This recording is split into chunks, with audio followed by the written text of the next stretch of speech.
Dalam nama Bapa dan Putra dan Roh Kudus. Amin. Allah Bapa yang Maha Kasih, kami bersyukur kepadamu atas penyertaan-Mu dalam hidup kami. Sebentar lagi kami akan mendengarkan dan merenungkan firman-Mu. Berkatilah kami agar kami mampu memberikan hati dan pikiran kami untuk merasakan kehadiran-Mu dan sapaan-Mu lewat sabda dan renungan hari ini.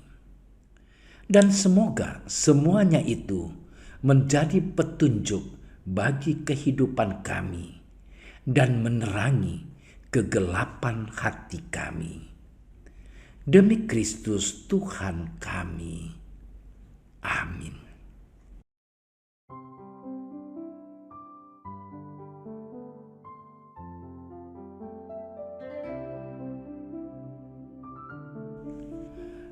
Ketika Herodes, raja wilayah, mendengar segala yang terjadi, ia merasa cemas.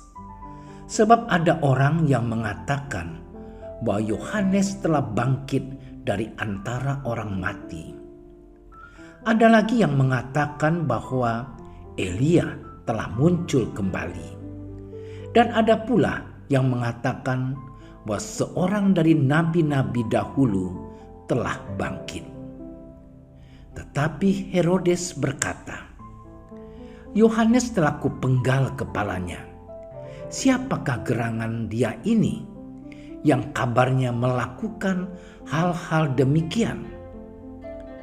Lalu ia berusaha supaya dapat bertemu dengan Yesus.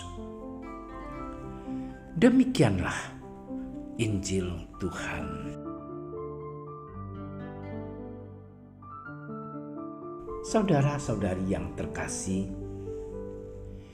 Injil hari ini menceritakan kepada kita tentang kecemasan Raja Herodes.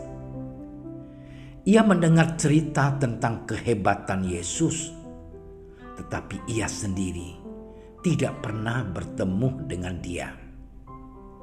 Herodes cemas karena ada yang berkata bahwa Yesus itu adalah Yohanes Pembaptis yang sudah bangkit kembali dari mati.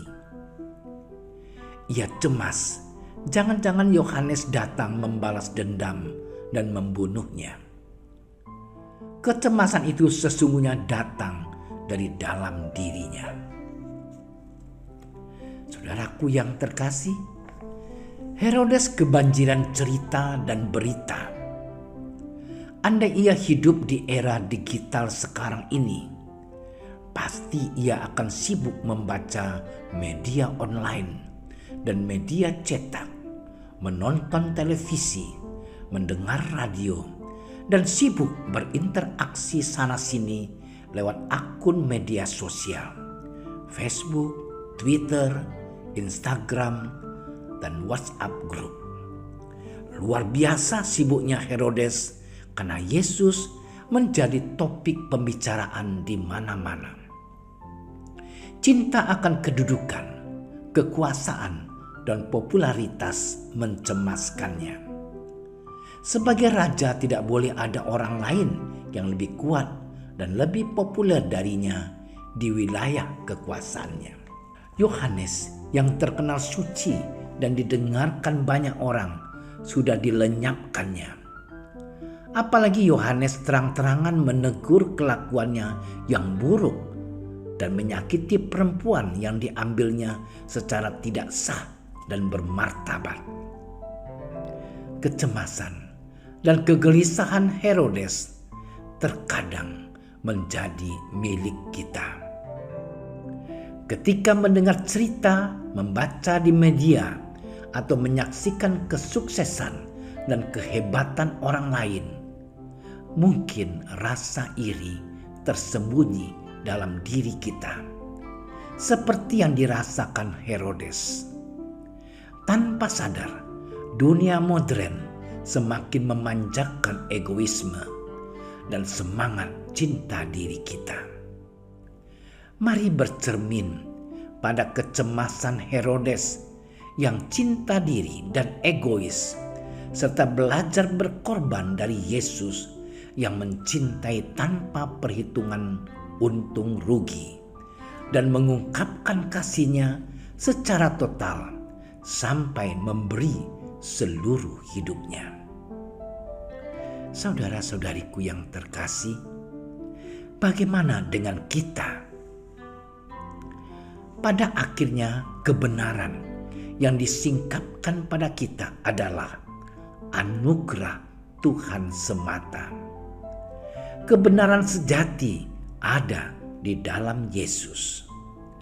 Pengalaman perjumpaan pribadi dengan Sang kebenaran akan mengubah banyak hidup kita. Tuhan akan menyatakan kebenarannya di sepanjang kehidupan kita. Dia hanya meminta agar kita melihatnya dalam kerendahan hati. Apakah kebenaran itu membukakan mata hati kita? Apakah kebenaran itu menjadikan hidup kita lebih damai, tentram, dan tenang? Saudara-saudariku yang terkasih, hari ini gereja belajar dari Santo Pio atau Padre Pio yang kita peringati. Ia berasal dari Pietrelcina, Italia. Ia adalah orang kudus terkenal abad ke-20 yang menerima karunia-karunia ilahi seperti stigmata selama 50 tahun. Mengalami 5 luka Yesus. Dari luka-luka tersebut mengeluarkan bau harum yang mengagumkan. Bilokasi, ia dapat berada di 2 tempat sekaligus. Levitasi, dapat melayang atau berdiri tanpa menyentuh tanah. Karunia kunjungan jiwa-jiwa yang telah meninggal di purgatori atau api penyucian, dan dapat membaca batin seseorang. Padre Pio sangat tegas pada siapapun yang datang untuk menerimakan sakramen tobat kepadanya.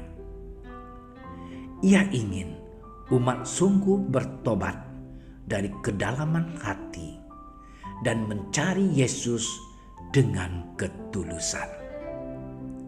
Saudaraku terkasih, semoga kita mampu mencintai Yesus dan menyerahkan diri secara total kepadanya seperti Padre Pio.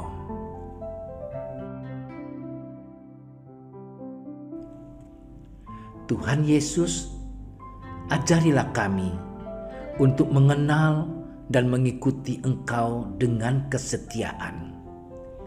Jauhkan dari diri kami rasa angkuh dan keinginan untuk dihormati, rasa iri terhadap kelebihan sesama, sehingga kami sungguh dapat belajar dari Engkau yang mau berkorban dan mencintai umat-Mu dengan cinta yang sempurna. Doa ini kami haturkan, sebab hanya kepadamu kami dapat berserah, ya Tuhan dan Juru Selamat kami, kini dan sepanjang masa. Amin. Dalam nama Bapa dan Putra dan Roh Kudus. Amin. Doa Santo Yusuf. Salam penjaga Sang Penebus, suami perawan Maria yang terberkati. Kepadamu Allah mempercayakan putra tunggalnya. Kepadamu Maria menaruh kepercayaannya. Bersama denganmu Yesus menjadi manusia. O Yusuf yang terberkati, perlihatkanlah dirimu sebagai seorang bapa juga bagi kami, dan bimbinglah kami di sepanjang perjalanan hidup. Perolehkanlah bagi kami rahmat, belas kasih, dan keberanian, dan lindungilah kami dari segala yang jahat. Amin. Bapa kami yang ada di surga, dimuliakanlah namamu, datanglah kerajaanmu, jadilah kehendak-Mu di atas bumi seperti di dalam surga. Berilah kami rezeki pada hari ini, dan ampunilah kesalahan kami, seperti kami pun mengampuni yang bersalah kepada kami. Dan janganlah masukkan kami ke dalam percobaan, tetapi bebaskanlah kami dari yang jahat. Amin. Salam Maria, penuh rahmat, Tuhan sertamu. Terpujilah engkau di antara wanita, dan terpujilah buah tubuhmu Yesus. Santa Maria, Bunda Allah, doakanlah kami yang berdosa ini, sekarang dan waktu kami mati. Amin. Kemuliaan kepada Bapa dan Putra dan Roh Kudus, seperti pada permulaan, sekarang, selalu, dan sepanjang segala masa. Amin. Terima kasih sudah menyaksikan renungan hari ini. Jangan lupa like, subscribe, dan aktifkan tombol loncengnya agar Anda yang pertama mendapatkan notifikasi updatean renungan harian dari Komsos Keuskupan Padang. Dan bagikan ke sosial media agar saudara-saudara kita dapat mendengarkan dan merenungkan firman Tuhan.